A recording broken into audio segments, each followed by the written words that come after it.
जय जगत गुरु, जय भारत। परम पिता परमात्मा, सारी सृष्टि के रचनहार, कुल मालिक, असंख्य ब्रह्मांडों के स्वामी, जगत गुरु, तीनों लोकों में प्रवेश करके सबका भरण पोषण करने वाले राजाधिराज, आत्माधार, नाथों के नाथ, देवों के देव महादेव, सर्वेश्वर महेश्वर, मृत्युंजय, अजरो अमर, आदि अनादि, सनातनी प्रभु, जगत पिता जगदीश्वर, श्री श्री 1008 की उपाधि के वास्तविक अधिकारी, अकाल मूरत, शब्द स्वरूपी राम, वासुदेव, सर्वगतम ब्रह्म, परम पूज्य, प्रथम पूज्य, परम संत, परम पुरुष, परम धनी, परम दयालु, सत्य कबीर, हक्का कबीर, अल्लाहु कबीर, अल्लाहु अकबर, बाखबर, अल्लाह ताला, जगत के तारणहार, जगत के मुक्तिदाता, जगत के जगन्नाथ, हारे के सहारे, हिंदुओं के राम, मुसलमानों के अल्लाह, सिखों के वाहिगुरु, ईसाइयों के मसीह, दया के सागर दयानिधि, करुणा के सागर करुणानिधि, स्वयंभू परिभू, संकट मोचन, कष्ट हरण, मंगल करण, दुख भंजन, अविगत कबीर, निर्विकार निर्विषम परमात्मा, अलय अलेख सतगुरु, आदि अनादि सतगुरु, असली मर्यादा पुरुषोत्तम, असली राम, असली कृष्ण, असली घनश्याम, असली मुरारी, राजाओं के राजा, महाराजाओं के महाराजा, शहंशाहों के शहंशाह, सम्राटों के सम्राट, भगवानों के भगवान, अल्लाहों के अल्लाह, प्रभुओं के प्रभु, मसीहों के मसीह, सच्चे वाहिगुरु, बाबाओं के बाबा, पीरों के पीर, सर्वगुण संपन्न, अनंत कोटि कलाओं के स्वामी, अनंत कोटि ब्रह्मांडों के नायक, योगियों में महायोगी, ध्यानियों में महाध्यानी, सिद्धों में परम सिद्ध, ज्ञानियों में तत्वज्ञानी, ब्रह्म ज्ञानी, परम ज्ञानी, महाज्ञानी, युवा कबीर, समरथ कबीर, असंवात अमित ओझा, 8 सितंबर 1951 से गांव धनाना, जिला सोनीपत, हरियाणा, भारतवर्ष की पावन भूमि पे प्रकट रियल कल की गॉड, ब्रह्मा विष्णु महेश के दादा, संत श्रोमणी सतगुरु रामपाल जी परमेश्वर जी के चरण कमल में अनंत कोटि दंडवत प्रणाम। सत साहिब भाई और बहनों, शंका समाधान के एपिसोड नंबर 13 में आप सभी का स्वागत है। तो चलिए शुरू करते हैं शंका समाधान। शंका: उपदेश प्राप्त माता बहनों व भगत भाइयों को शरीर पर सोने चांदी के या कोई भी आर्टिफिशियल गहने धारण करने चाहिए या नहीं? परम पूज्य सतगुरु रामपाल जी भगवान ने बताया कि जिस प्रकार किसी भयंकर रोग से पीड़ित व्यक्ति को स्वस्थ होने के लिए डॉक्टर द्वारा बताए गए प्रत्येक परहेज को सावधानी से निभाना ही पड़ता है, अन्यथा उस रोग से मुक्ति पाना बिल्कुल नामुमकिन है। ठीक इसी प्रकार हम 21 ब्रह्मांड के प्राणियों को अनादिकाल से जन्म व मरण का भयंकर रोग लगा हुआ है। यदि इस रोग से पूर्णतया छुटकारा पाना है तो इस रोग के सच्चे डॉक्टर, सच्चे सतगुरु की शरण प्राप्त करके उनके द्वारा बताए गए प्रत्येक नियम व मर्यादा को निभाना ही पड़ेगा। इसलिए उपदेशी भगत भाई बहनों को गुरुदेव भगवान का आदेश है कि सोने या चांदी के आभूषण ना ही तो शरीर पर धारण करना है और ना ही सोना चांदी को अपने घर पर रखना है। भक्ति बिना क्या होते हैं ये भरम रहा संसारे, रति कंचन पाया नहीं रावण चलती बार। सर्व सोने की लंका थी, किसा को बद्दी था करके भक्ति सिद्धि प्राप्त, रिद्धि प्राप्त करके, और सोने की लंका जैसे हम गारा की ईंट पका के और मकान बनाते हैं, वो सोने की ईंट बना के, छोटी छोटी ईंटें होती थी पहले, और उनसे सोने ही की वो गारा बना के और महल बनवा रखे थे उसने। इतना धनी था। और आप दौरे मुश्किल से 50-20 ग्राम 20 तोले सोना होगा थारे दौरे, बुढ़ा बुढ़ा सेठ होगा जिस पर 20-30-40 तोले सोना हो गया। कहते वो रति नहीं लेके गए, ग्राम भी नहीं ले जा सका, तुम कहां ले जा सकोगे? और के किला तोड़ दोगे 40 तोले सोने में? ये तो खाम खागा सर दर्द है। सोना तो घर में बना रखना चाहिए आपने, और ना इसको पहनना चाहिए। क्या फायदा कान में डाल लिया, कान नाक में डाल लिया, 36 पंगे कड़े बना लिए। परमात्मा ने इतना सुंदर शरीर दे रखे, इस पर आडंबर करने की कति जरूरत नहीं। इसे भगवान रुष्ट होता है। भगवान की भक्ति करें, चाहे किसा भी शरीर है, काला है, गोरा है, जैसा भी मालिक ने दिया है, इसमें हम परमात्मा पा सकते हैं। इस काया का गर्व ना करियो के काला के गोरा रे, और बिना भजन कुछ काम नहीं आवे, चाहे एतर छड़को चारों हो रे। शंका। उपदेश प्राप्ति के बाद सोने चांदी के आभूषण शरीर पर धारण ना करने के पीछे वजह क्या है? सत्संगों में गुरुदेव भगवान ने बताया कि कलयुग की शुरुआत से पहले धरती पर कुछ धार्मिकता शेष थी, परंतु कलयुग में काल ने इसे पूरी तरह से नष्ट करना था। सृष्टि रचना के अनुसार काल को इस बात का पता है कि तपतशिला पर परमात्मा से मेरे द्वारा मांगे गए वरदान अनुसार अब वह पूर्ण परमात्मा कबीर साहेब पृथ्वी पर पुनः आदि सनातन मानव धर्म की स्थापना तथा अनगिनत जीव आत्माओं को तत्व ज्ञान व सार नाम देकर सतलोक ले जाने के लिए किसी भी साधु संत महात्मा के रूप में धरती पर अवश्य प्रकट होंगे। अतः उस परमेश्वर के आने से पहले काल ने अपनी सूझबूझ व षड्यंत्र के तहत सभी मानव शरीरधारी प्राणियों की मनोवृत्ति को गंदा करना था। द्वापर के अंत में महाभारत युद्ध के बाद कलयुग ने पांडवों के अंतिम वंशज राजा परीक्षित को उनके राज्य में रहने के लिए कुछ स्थान मांगा, तो राजा परीक्षित ने उसे 4 जगहों पर रहने की अनुमति प्रदान की। पहली जगह जुआ खाना, अर्थात जहां जुआ खेला जाता हो। आजकल मोबाइल पे ऑनलाइन रमी खेलना, शेयर मार्केट में पैसा लगाना, क्रिकेट में सट्टा लगाना, ताश खेलना या लॉटरी खरीदना, ये सभी कर्म जुआ खेलने के अंतर्गत ही आते हैं। दूसरी जगह शराब खाना, अर्थात जहां शराब बनाई व बेची जाती हो, जैसे शराब की फैक्ट्री, शराब की दुकानें, बियर बार व बड़े बड़े होटल तथा रिसोर्ट जहां पैसों के बदले ये सारी बकवादें उपलब्ध हो जाती हैं, ये जगह भी उसी के अंतर्गत आती हैं। तीसरी जगह वेश्याखाना, अर्थात जहां वेश्यावर्ती का धंधा होता हो, जैसे शादी से पहले स्त्री गमन करना, जिसे आजकल लिव इन रिलेशनशिप भी कहा जाता है, शादीशुदा पुरुष द्वारा पर स्त्री से गैर संबंध बनाना या पर स्त्री से अश्लील बातें करना, मोबाइल पर अश्लील गंदी फिल्में देखना, ये सभी कर्म वेश्यावर्ती के अंतर्गत ही आते हैं। दूसरे शब्दों में इसे भड़वागिरी भी कहते हैं। और चौथी जगह है जहां पर हिंसा होती हो। गुरुदेव भगवान अपनी वाणी में कहते हैं, मद पीवे, मांस बखे और धन वैश्या से खाए, जुआ खेले, चोरी करे, वो अंत समूड़ा जाए। क्योंकि इन समस्त जगहों पर काम, क्रोध, मद, लोभ, अहंकार, निर्लजता व अधर्म का ही वास होता है। परंतु काल ने फिर प्रार्थना करते हुए राजा परीक्षित से कहा, हे राजन, ये चारों जगह मेरे लिए सीमित हैं, कृपया आप मुझे निवास करने के लिए कोई और स्थान दें जो असीमित हो।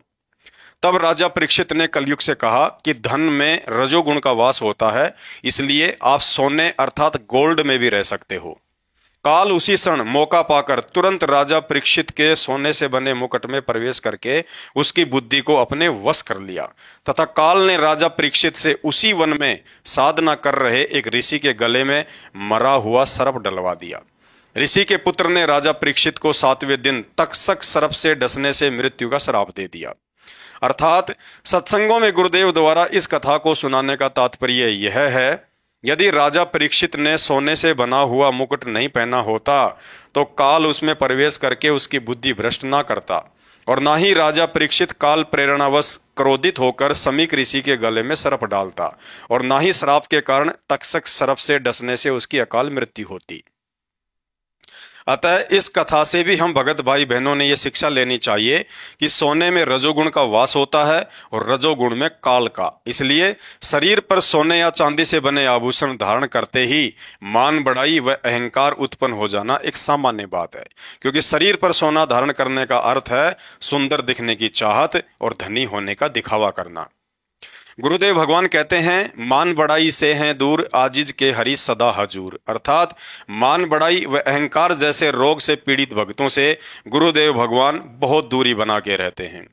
एक कहावत भी है कि वह सोना किस काम का जो कानों को तोड़े। अर्थात सोने चांदी के आभूषण पहनने से उत्पन्न वह मान बढ़ाई व अहंकार किस काम का जो भगत को दुनिया की सबसे अनमोल वस्तु भगवान से ही दूर कर दे। गुरुदेव भगवान कहते हैं, साधु सोही जो सीधा चाले। अर्थात उपदेश के बाद भगत को साधारण जीवन और शुद्ध विचारों के साथ भक्ति मार्ग पर चलते रहने से ही भगवान की प्राप्ति हो सकती है। इसलिए पूज्य गुरुदेव भगवान के आदेश अनुसार यदि हमने भक्ति मार्ग पर सफल होना है तो ना ही शरीर पर सोने चांदी से बने आभूषण पहनने हैं और ना ही सोना चांदी अपने घर पर रखना है। शंका, मैं परिवार में अकेली उपदेशी हूं।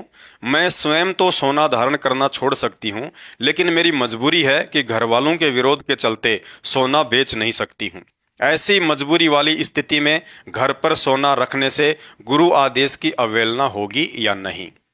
तत्व ज्ञान कहता है, यदि आप परिवार में अकेली उपदेशी हैं और आपको ज्ञान भी हो गया कि पूज्य गुरुदेव भगवान ने सोने चांदी या नकली आभूषण शरीर पर धारण करने से मना किया है, तो चाहे आपका घर में विरोध हो या ना हो, आपने कोई भी आभूषण शरीर पर धारण नहीं करना है। रही बात सोना चांदी के आभूषण बेचने की, यदि परिवार में आभूषण बेचने को लेकर आपका विरोध होता है तो ध्यान रहे, आपने ना ही तो गहना पहनना है और ना ही उस घर में रखे गहनों में आपकी कोई आसक्ति होनी चाहिए। यदि आप परिवार के मुखिया हैं या आपका विरोध नहीं है तो आप जी सोने चांदी के उन आभूषणों को बेचकर उन पैसों से अपनी जरूरत का सामान भी खरीद सकते हैं, बच्चों की फीस भी भर सकते हैं, अन्य किसी भी घरेलू कार्य में प्रयोग कर सकते हैं या अपने गुरुदेव भगवान को दान भी कर सकते हैं। गुरुदेव भगवान कहते हैं, जहां आशा तहां बासा होई, मन कर्म वचन सुमरियो सोही। शरीर त्यागते समय यदि इस गंदे लोक की किसी भी नश्वर वस्तु में जरा सी भी हमारी इच्छा रही तो भक्ति विधान के तहत परमात्मा ने फिर से उस भगत या भक्तमती को जन्म मरण के कोलों में डालना ही पड़ता है, जो महादुख का कारण होगा। अतः अंतिम समय में हमारी आस्था किसी भी सांसारिक वस्तु में ना बने, इसके लिए पूज्य गुरुदेव सोने चांदी के आभूषण उतरवाकर हमारे ज्ञान व आस्था की भी परीक्षा लेते हैं। यदि हम इस परीक्षा में फेल हो जाते हैं तो ये साबित हो जाता है कि अभी हमारे भगत बनने में बहुत कमी है, क्योंकि गुरु के आदेश को अस्वीकार करना गुरु के सिर में जूते मारने के समान होता है। सोने से बने आभूषण धारण ना करने के पीछे की एक बड़ी वजह श्री भागवत सुधा सागर, जिसे सुख सागर भी कहते हैं, जिसके 12वें अध्याय के 8वें स्कंद में पेज नंबर 549 पर स्पष्ट लिखा है कि एक समय भगवान शंकर मोहिनी के रूप को देखकर विषय वासना में इतना पागल हो गए कि उसी क्षण उनका वीर्यपात हो गया। और लिखा है, जहां जहां धरती पर भगवान शंकर का वीर्य गिरा वहां वहां सोने की खानें बन गई। अब आप ही सोचिए, एक तरफ तो आप सतगुरु से प्राप्त ज्ञान आधार से शंकर जी को काल का पुत्र कहते हैं और फिर उसी काल पुत्र शंकर के वीर्य से बने सोने के आभूषण अपने शरीर पर धारण करके अपने ही गुरुदेव भगवान को काल के सामने लज्जित कर रहे हैं। इसलिए भाइयों और बहनों, हमने हर पहलू पर गहनता से विचार करके भक्ति मार्ग पर अपने आत्म कल्याण के लिए गुरु वचन को ही सर्वोपरि रखकर चलना होगा। रावण का उदाहरण देकर गुरुदेव भगवान ने बताया कि सर्व सोने की लंका होती रावण से रणधीरम, एक पलक में राज विराजे वो यम के पड़े जंजीरम। जिनके नौबत बाजते और हाथी बंधे थे बार, रति कंचन पाया नहीं वो रावण चलती बार। अर्थात भक्ति ना करके अन्य योनियों में पशु पक्षी व गंदी नाली का कीड़ा बनकर हम आत्माएं भूखी प्यासी नंगी रहकर दर दर की ठोकरें खाते हुए फिरते हैं। ना रहने को मकान मिलता है, ना नहाने को शैम्पू मिलता है, ना खाने को काजू किशमिश और फल फ्रूट मिलते हैं, ना पहनने को कपड़े मिलते हैं और ना ही मान सम्मान और इज्जत। लेकिन यही आत्मा जब कभी मनुष्य योनि में स्त्री या पुरुष का शरीर धारण करती है तो काल को चिंता हो जाती है कि कहीं ये आत्मा किसी साधु संत महात्मा की शरण में जाकर मोक्ष प्राप्त ना कर ले। इस चिंता में काल हमें बचपन से ही विकारों में रंगना शुरू कर देता है। काम, क्रोध, लोभ, मोह, अहंकार की पॉलिश कर देता है। 4 अक्षर पढ़कर कोई छोटा मोटा अधिकारी या अपने पूर्व संस्कारों से कोई मंत्री या प्रधानमंत्री बन जाता है तो मान बढ़ाई व अहंकार से लबालब हो जाता है। तो कोई सोने या चांदी की 50 ग्राम की चैन पहनकर या हाथ में ब्रासलेट पहनकर फूला नहीं समाता है, दुनिया को दिखाता हुआ फिरता है। ऐसे ज्ञानहीन मूर्ख इंसानों को समझाते हुए परमात्मा ने रावण का उदाहरण देकर बताया कि आज तुम भिखारियों के पास ज्यादा से ज्यादा 2 या 4 मंजिल का मकान हो सकता है, ज्यादा से ज्यादा आधा या 1 किलो सोना हो सकता है, 2-4 बेटा बेटी हो सकते हैं, 5-10 पैसे वाले रिश्तेदार हो सकते हैं, 1 आधी गाड़ी हो सकती है। लेकिन रावण के पास 4 योजन अर्थात 48 किलोमीटर ऊंची सोने की लंका थी। 1 लाख पुत्र और 1.25 लाख एक से एक धनवान और बलशाली रिश्तेदार थे। रावण की मंडियों में सोने चांदी व हीरे मोती तो अनाज की तरह थोक में बिका करते थे। अगर उस रावण से आज किसी भी देश के प्रधानमंत्री या राष्ट्रपति की तुलना की जाए तो धन और बल में उसके नाखून के बराबर भी औकात नहीं है। फिर आप और हमारे जैसे किस्तों पर मोबाइल व गाड़ी लेकर दुनिया भर का दिखावा करने वाले 2 कौड़ी के इंसानों की भला क्या औकात है। परंतु पूर्ण गुरु के अभाव में काल प्रेरणा से यह इंसान इन सब बातों पर विचार नहीं कर पाता है और ना ही ये समझ पाता है कि मनुष्य जन्म क्यों मिलता है, इसे प्राप्त करके हमने क्या करना चाहिए था और हम कर क्या रहे हैं। गुरुदेव भगवान कहते हैं, एक भक्ति ना करके आज बड़े बड़े फ्लैट और फार्म हाउस बनाकर रहने वाला वही इंसान फिर अगले जन्मों में चूहा बनकर धरती में बिल खोदकर रहने को मजबूर हो जाता है। इसलिए भाई और बहनों, जो विशेष रहम आज गुरुदेव भगवान ने आप और हम चंद आत्माओं को अपनी शरण में लेकर की है, इसे शब्दों में बयान नहीं किया जा सकता। अतः समझदारी इसी में है कि सतगुरु के प्रत्येक वचन पर पूरा विश्वास करके आजीवन मर्यादा में रहकर भक्ति करते हुए स्वयं के जीवन को भी सफल बनाएं और आने वाली पीढ़ियों के लिए एक उदाहरण बनकर जाएं कि कैसे हमारे पूर्वजों ने अपने गुरुदेव को ही पूर्ण ब्रह्म परमात्मा कबीर साहिब मानकर उनके प्रत्येक वचन को पत्थर की लकीर समझकर आजीवन मर्यादाओं से बंधकर भक्ति करके सतलोक प्राप्त किया। तो शंका समाधान में आज केवल इतना ही। शंका समाधान के और अधिक वीडियो देखने के लिए हमारे Facebook page Pawan Das is live Manav Dharmi Pawan दास को फॉलो करें। वीडियो अच्छा लगे तो शेयर करें। बंदी छोड़ सतगुरु रामपाल जी परमेश्वर जी की जय हो।